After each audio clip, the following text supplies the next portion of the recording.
সকালবেলা কুয়াশার চাদরে মোড়া ইচ্ছেকে সঙ্গে নিয়ে আমরা দুজনে চলে এলাম ব্যারাকপুর স্টেশনে। প্ল্যান মোতাবেক নৈহাটি লোকাল ধরে চলে এলাম নৈহাটি, সেখান থেকে ব্যান্ডেল লোকালে চেপে গঙ্গা পেরিয়ে চলে এলাম হুগলিঘাট স্টেশনে। আজ ওয়েদারের যা কন্ডিশন ছিল তাতে প্রথমে ইচ্ছে ছিল না বেরোই বাড়ি থেকে, কিন্তু ভাবলাম যে একটা ছুটির দিন সেটাকে কাজে লাগাবো না, তারপরে ওর আর আমার দুজনেরই ছুটি। তো প্ল্যান মোতাবেক আমরা এখন হুগলিঘাটে চলে এসেছি। এরপরে ইমামবাড়া, ব্যান্ডেল চার্চ, হংসেশ্বরী দেখে যদি সময় থাকে তাহলে আজকে লাহিড়ী বাবার আশ্রম দেখে আমরা বাড়ি ব্যাক করবো। দেখা যাক কতটা করে উঠতে পারি। হুগলিঘাট স্টেশন থেকে পায়ে পায়ে চলে এলাম হুগলির বিখ্যাত ইমামবাড়া দেখতে।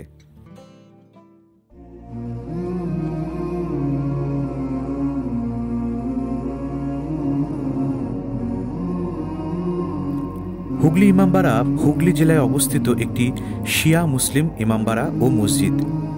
1841 সালে মোহাম্মদ মহসিন ভবনটি নির্মাণ কাজ শুরু করেছিলেন এবং 1861 সালে শেষ করেছিলেন। ভবনটি দোতলা, যার প্রবেশদ্বারের উপর একটি দীর্ঘ ঘড়ির টাওয়ার আছে।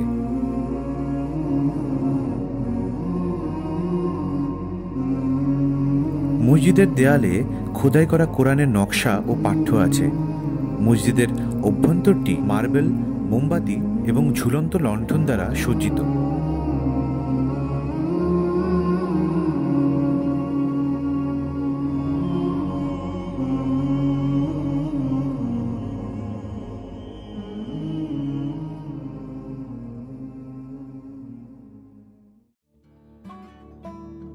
এরপর টোটো নিয়ে চলে এলাম ব্যান্ডেল চার্চে।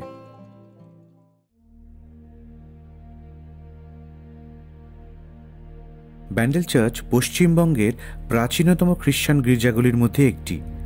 এই গির্জার পোশাকি নাম the basilica of the holy rosary. 1660 খ্রিস্টাব্দ নাগাদ নির্মিত এই গির্জাটি মেরি মাতার প্রতি উৎসর্গীকৃত।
মাতা মেরির দর্শন সেরে আমরা বেরিয়ে এসে একটা টোটো নিলাম হংসেশ্বরী মন্দিরের উদ্দেশ্যে।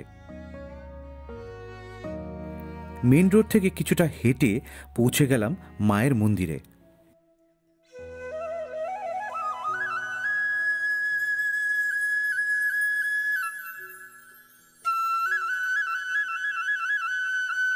রাজা নৃসিংহদেব 1799 খ্রিস্টাব্দে হংসেশ্বরী কালী মন্দিরের নির্মাণ শুরু করেন এবং তার মৃত্যুর পর 1814 খ্রিস্টাব্দে তার বিধবা পত্নী রানী শঙ্করী মন্দিরের নির্মাণ কার্য সম্পন্ন করেন।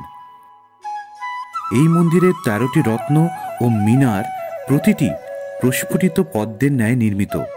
মন্দিরের গর্ভগৃহের উচ্চতা 70 ফুট।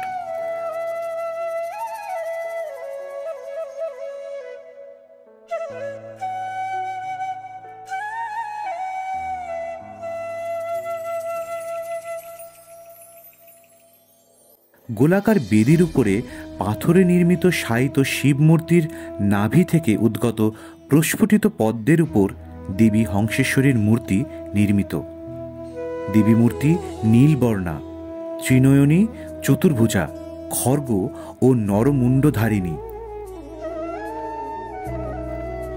এই মন্দিরের পাশেই টেরাকোটায় নির্মিত অনন্ত বাসুদেব মন্দির অবস্থিত।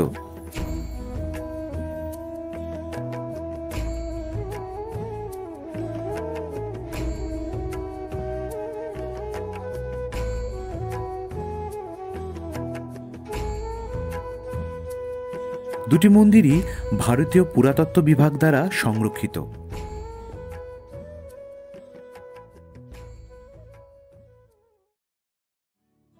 শুধু ঘুরলেই তো আর চলে না, পেটেও তো কিছু দেওয়া চাই।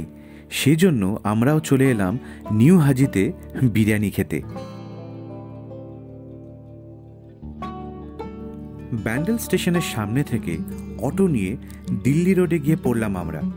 সেখান থেকে বাঁদিকে রাস্তা ধরে এগিয়ে চললাম আমাদের আজকের শেষ গন্তব্য লাহিড়ী বাবার আশ্রম দেখতে।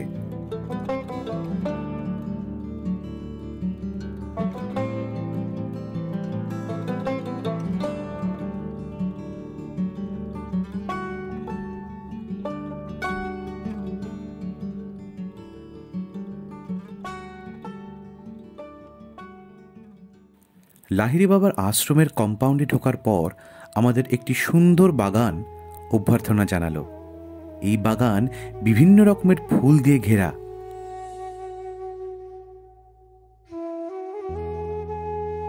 একটি কনক্রিটের রাস্তা দিয়ে কিছুটা হেঁটে যাওয়ার পর মূল মন্দিরে পৌঁছানো যায়।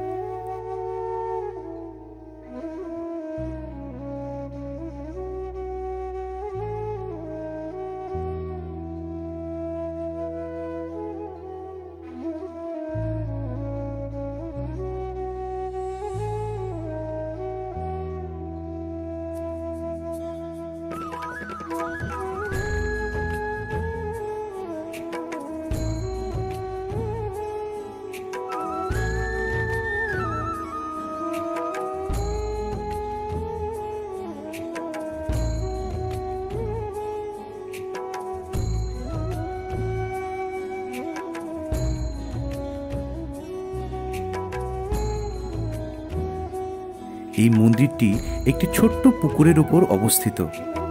মূল মন্দিরে পৌঁছানোর জন্য একটি ব্রিজের উপর দিয়ে হেঁটে যেতে হবে পুকুরটি পেরোনোর জন্য।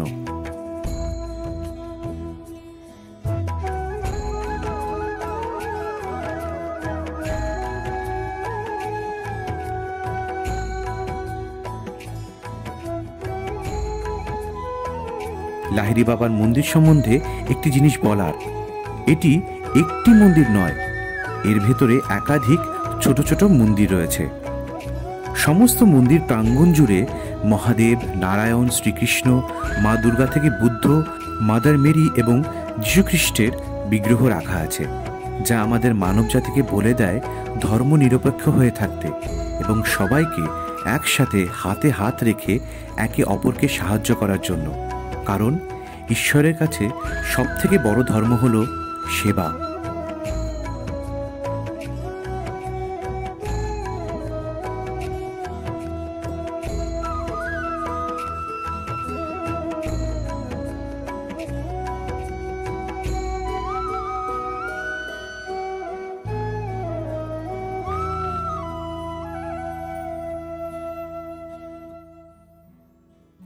লাহিড়ী বাবার আশ্রম দেখে আবার অটো নিয়ে আমরা ফিরে এলাম ব্যান্ডেল স্টেশনে। আজ সারাদিন যাতায়াত বাবদ আমাদের দুজনের 300 টাকার মতো খরচ হয়েছিল। তবে অটো বা টোটো রিজার্ভ করলে খরচ একটু বাড়ত বই কি।